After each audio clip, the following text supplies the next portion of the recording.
Thank you.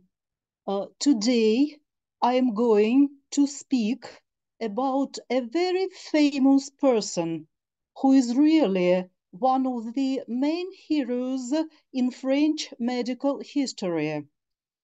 Ambroise Paré was a royal surgeon to four kings of France. He practiced as a battlefield surgeon in the last Italian wars and in the religious wars in France. And he is considered to make many medical discoveries. My report is named Mapping the Territory of a Surgeon, but it does not deal with the geography. Next, please. My task is to show Paré's place in the different imaginable maps. That is, the map of historical memory, the map of discoveries, that of Renaissance surgery, and language map. Next, please.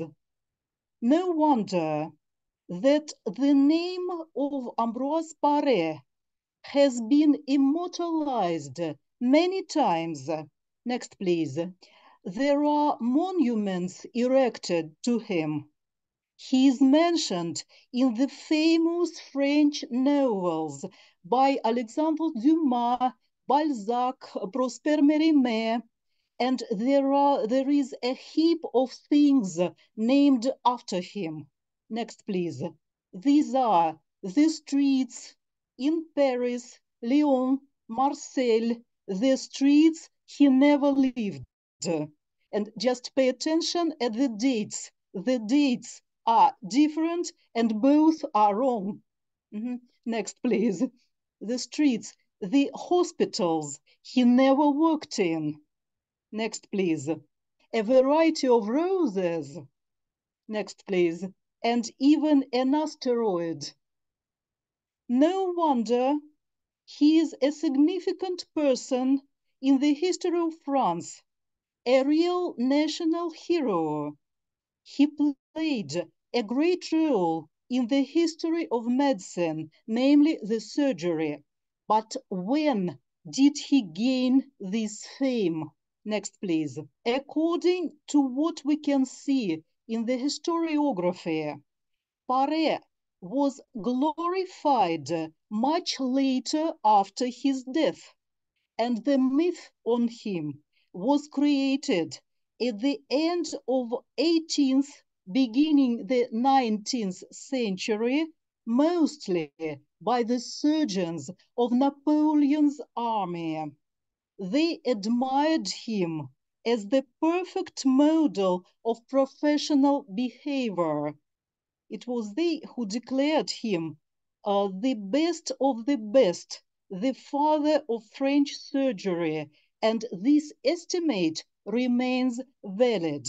Next. If we try now to take a glance at his real merits, it will be as follows. Next.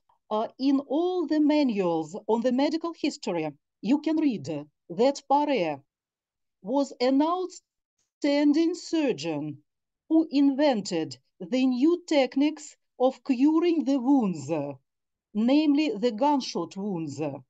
He also elaborated the new operations, ligatures instead of cauterization. He invented new surgical instruments, you may see them, and next.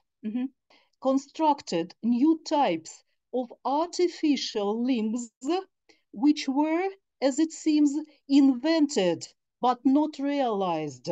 The drawings are admirable, but I think it's the same case as Leonardo da Vinci, because most of them remained on paper. Of course, his first and greatest discovery is a new method of gunshot wounds management, and let me expand on this very idea. In the 16th century, you can read, the surgeons usually treated gunshot wounds with boiling oil, since such wounds were believed to be poisonous.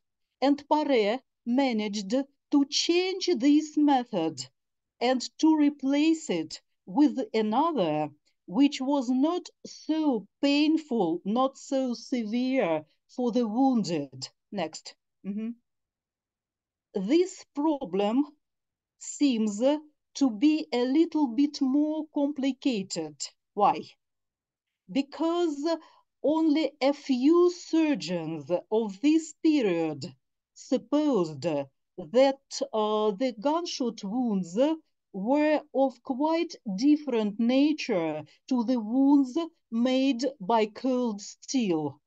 Among them was a German surgeon, Hieronymus Braunschweig, who was probably the first to argue that gunshot wounds were poisoned.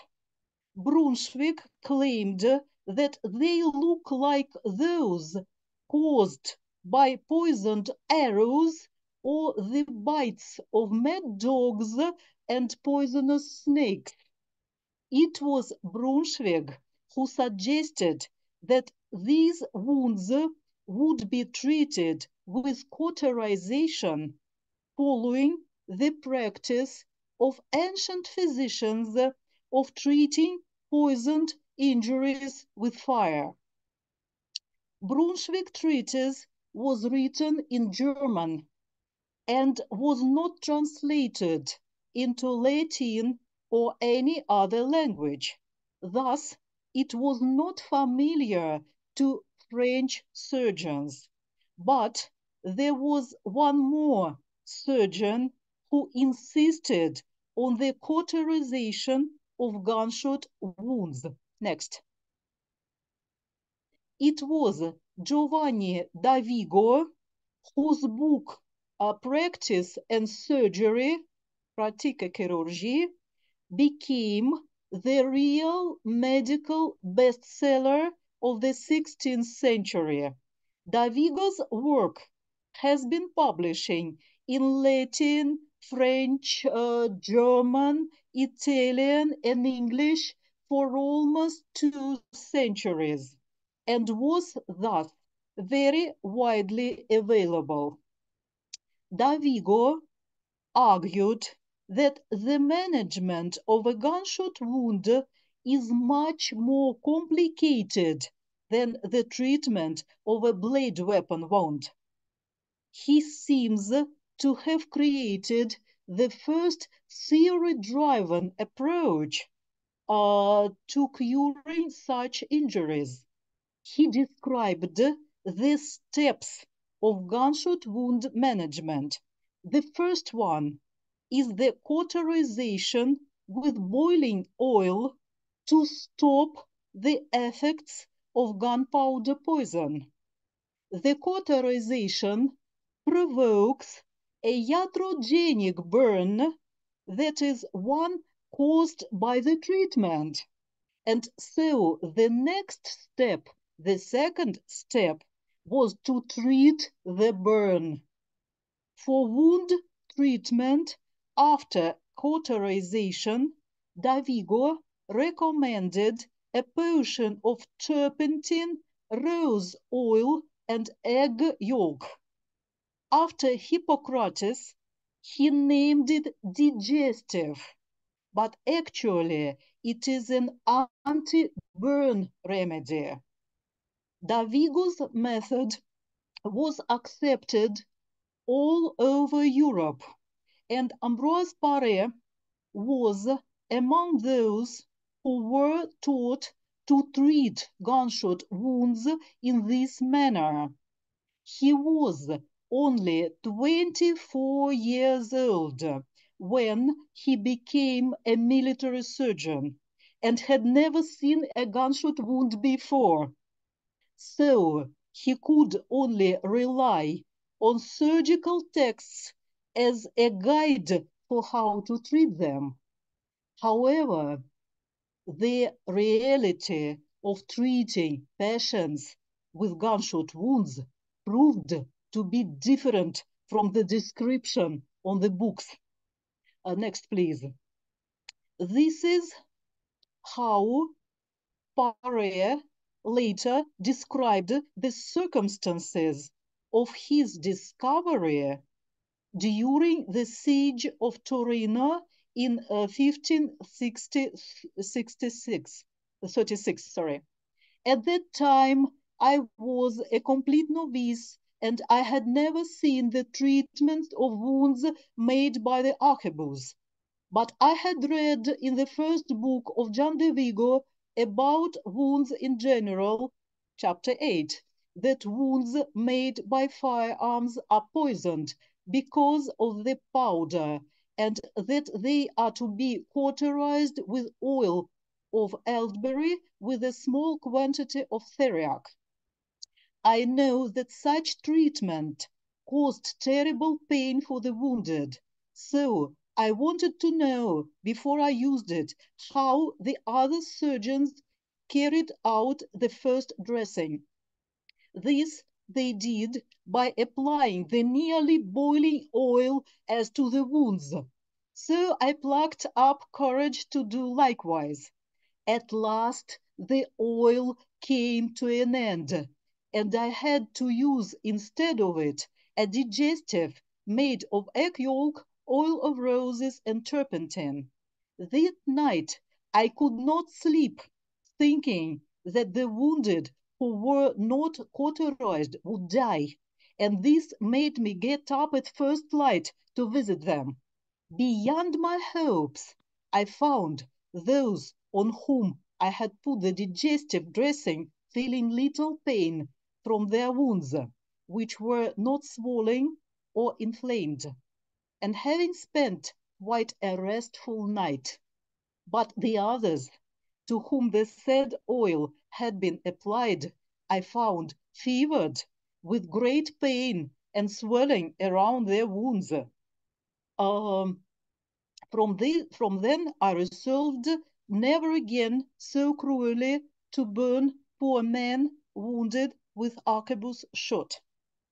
Thus, through the practical circumstances of war, Paré had a chance to compare the condition of wounded men in two different treatment groups, and found that the cauterization was not as efficient as expected.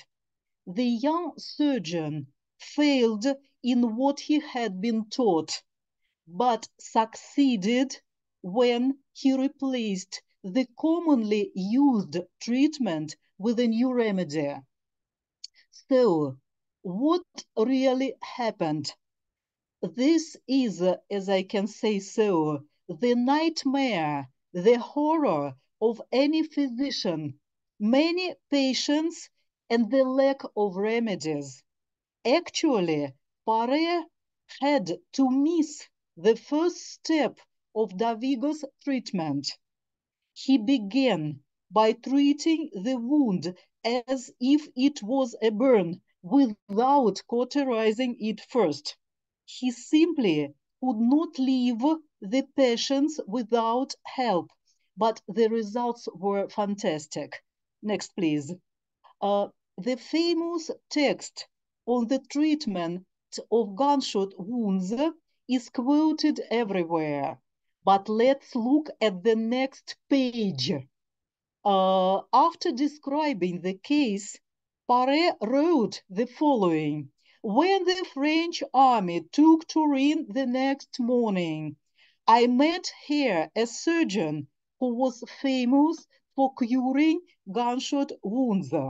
His method did not involve any cauterization. It was based on treating the wound with a balm made up of puppies boiled alive, oil of lilies, worms killed in white wine, and other ingredients. Next, please. So, what do we see?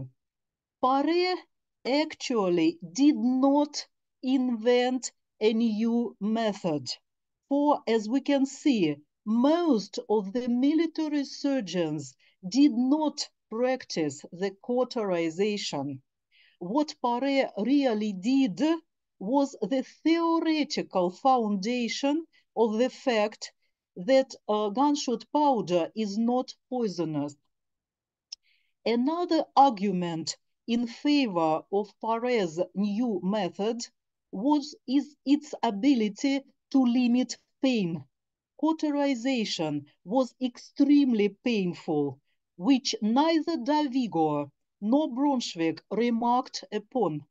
Paré was probably the first to discuss the problem of pain during treatment and argued that it was not appropriate for Christians to burn a wound by fire before less extreme remedies were used.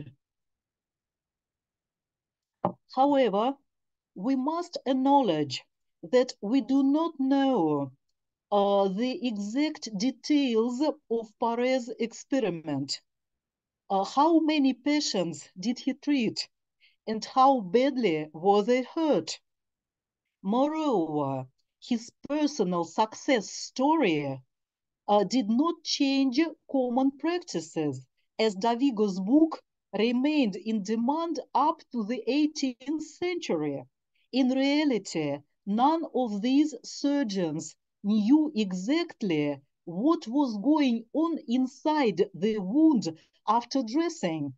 Paré clearly understood that the power of a surgeon is restricted by the forces of nature, as expressed in his famous words, I dressed him and the Lord cured him. What is central to his practice is his desire not to cause pain to the patient, something which was absolutely innovative in the 16th century, as the era of painless surgery began much later. So Paré deserved his decent place on the map of discoveries, but he did not invent a new surgical method. Next, please. And now let us turn to the next map. Where are the limits of surgery and how they were changing? It is well known that in medieval and early modern Europe, the professions of therapists and surgeons were strictly segregated. The professional borders were established by guilds, schools, and corporations, and each of them had their own rules and sphere of activity. The medical profession was structured as to require a university education. A doctor was considered a person who had graduated from a university and received a license, unlike a surgeon who studied as a craftsman. Having become a university discipline, medicine received the status of a science based on natural philosophy, while surgery took a different path.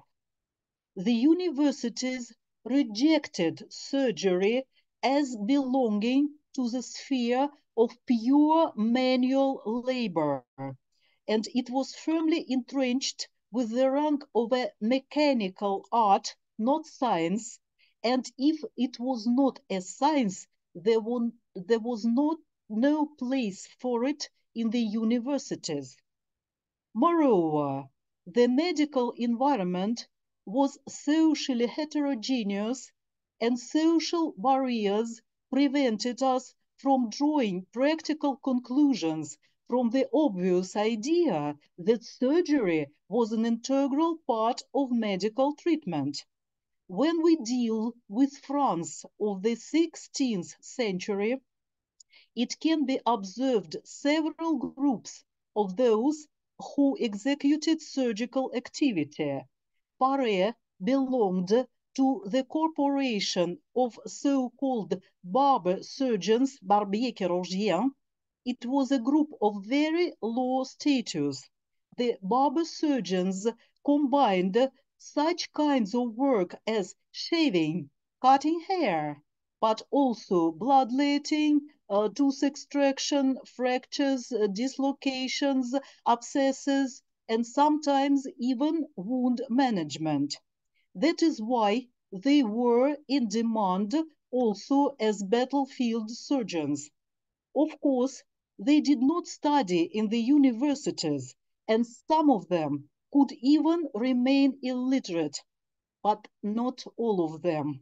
And Paré is famous primarily for many treatises he created. The Renaissance became a time when surgery was not only expanding its professional application and scope, but also rethinking its place among the sciences.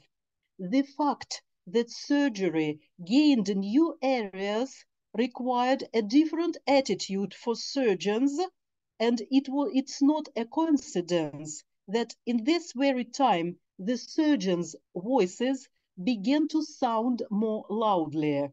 In the 15th and 16th century, a huge number of treatises on surgery were issued with detailed descriptions of operations and instruments, and thanks to these books, we can get a sense of what surgery was. Next, please. Now, I suggest you to take a glance on two popular books. The first one was written by Ambroise Paré's contemporary and compatriot Jacques de Delechamps, one of the most well-known surgeons of the period. It is French surgery, Chirurgie Françoise, and the table of content in it is classic for surgical manual. The subject described in it are fractures, wounds, abscesses, and other surgical operations. Next.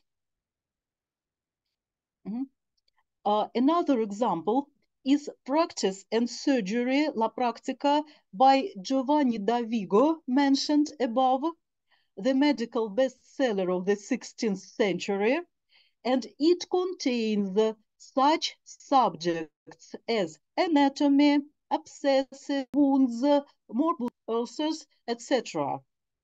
Next. And now let us turn to Paré. His oeuvre begins with a large theoretical introduction, which include the main points of Galenic therapy, natural things, elements, temperaments, humors, spirits, different ways of curing, symptoms, and indications. Naturally, after these subjects comes the traditional surgery as wounds and tumors and fractures, and in these things Paré had no equal, having proposed, as it was mentioned, many new techniques and methods. But we also find in oeuvres such subjects as delivery, mental illnesses, poisons, next please, monsters. Actually, it is the first attempt to describe the pathogenic cases from the point of view of medicine, to classify them and to explain their causes. Next, please. A unicorn. Paré tried to prove that such an animal does not exist in reality. All these things do not apply to the surgery, and this caused irritation of both doctors and surgeons. Paré was blamed by his colleagues primarily for crossing borders of his craft, describing things which are absolutely unnecessary for a surgeon. The attitude of academic doctors towards surgeons remained dismissive. According to the doctors, the surgeons are not completely useless, but they are unaware to the higher mysteries of knowledge hidden by the Latin language and the walls of university auditoriums. No wonder that Ambroise Paré, a surgeon from the lower league, talking about high matters, caused their rejection. He was not one of them, not because he was the son of a provincial craftsman, but because he lacked a university degree. This raises the question, what was the point of this crossing the boundaries? Maybe Paré's numerous opponents were right in their belief that surgery should exist within its traditional boundaries as a set of manual operations. No doubt that Paré was a great master of manual labor, but over the years he came to realize that a surgeon should not just use his hands, but understand how it works, that his craft had a theoretical basis. Paré found it necessary to explain his position. I'm quoting, "Don't be angry if I sometimes overstep the boundaries, but there is a close connection between the sciences. When I speak on fevers, someone may think that I am imitating a physician, since this field does not belong to the knowledge and practice of a surgeon. But after all, it can't be that the interior of the body is injured by a wound, and the wounded would not feel torment inside. For one part of the body sympathize with the other because of their natural unity. Also, the doctrine of fevers is the cornerstone of Galen therapy. It can't be neglected by a surgeon. And a fundamental conclusion follows from this point. In Paré's view, the operation, even successful, is not the end of the story. We have very little information in the sources about the post-operative period, how severe it was, and what happened to the patient when the surgeon was removed. The success of the operation could be nullified if the patients were freezing, thirsty, malnourished, and this well-known Paré's formula, "I dressed him and the Lord cured him," means that the result of treatment always depends on many factors, and not all of them are within the control of a surgeon. This is where the therapeutic treatment comes into play, and this is also the sphere of responsibility of a surgeon. The unity of nature leads to the unity of knowledge. That's the idea of Paré. Next, please. Mhm. But in the medieval Europe, this unity of knowledge was determined particularly with the unity of scientific language. The medical Latin seems to perform the task to hide the medical knowledge from the eyes of the illiterate, as it could be dangerous. Paré's works were written in French, and this was one more point to accuse him. I am not sure that Paré did not know Latin as it is usually believed, because his treatises are full of Latin citations. I would suppose that he knew Latin at the level A1 or probably even A2, as we say now. Probably his Latin was too poor to write scientific works, yes.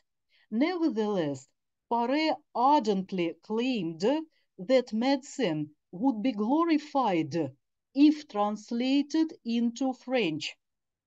And I ask, he writes, whether the philosophy of Aristotle, the medicine of divine Hippocrates and Galen were obscured and impoverished with their translations from Greek into Latin and Arabic.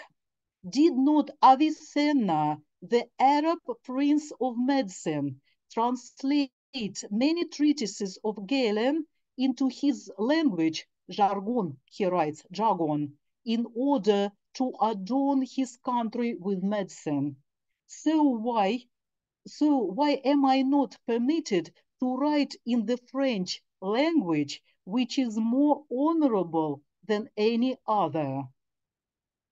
It is worth noting that in the 16th century, Latin ceased to be the lingua franca of scientific communication, as vernacular languages were increasingly adopted.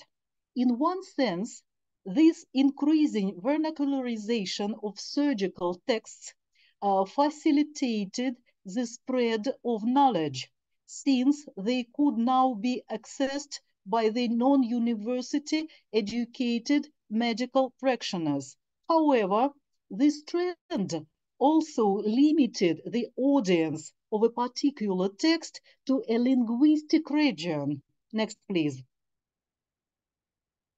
The absence of the universal language of science made the obstacles for the surgeons of other countries to get acquainted with Paré's works.